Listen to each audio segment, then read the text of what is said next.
मैले भनेअनुसार विभिन्न चीजको आकृतिहरू भने नि ढुङ्गामा। यहाँ हेर्नुहोस्, यहाँनिर यो केसको आकृति होला। यसो हेर्दा त साँपको जस्तो छ यो आकृति। यस्तो आकृतिहरू यहाँ पुरा छ। यहाँ हेर्नुहोस्, यो केसको आकृति होला। शङ्खा जस्तो पनि लाग्यो मलाई त, शङ्खाको जस्तो पनि आकृति छ। अनि यहाँनिर हेर्नुहोस्, यहाँनिर पनि छ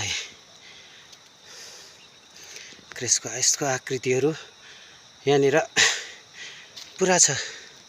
तर आउन त साह्रै गाह्रो, झोडीहरू बढेर पुरा उयो भएछ यहाँनिर। साह्रो साह्रो पऱ्यो।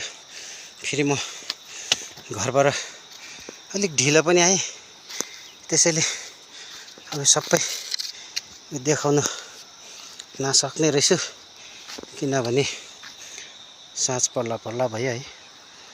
यस्तो ओडाल जग्गामा साँझको बेलामा जाँदा पनि ठिक भएन, डरसरी हुन्छ। मेन ओडाल त यो हो।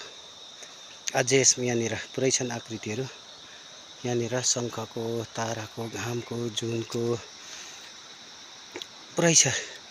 तर अब यो अरू आकृतिहरू र पुरा ओडारको यो गाल्डोङ ओडालको दृश्यहरू चाहिँ म नेक्स्ट पार्टमा तपाईँहरूसँग सेयर गर्नेछु है। किनभने हेर्नुहोस्, अहिले दिन पनि ढलेर साँझ पर्ला पर्ला भयो। यस्तो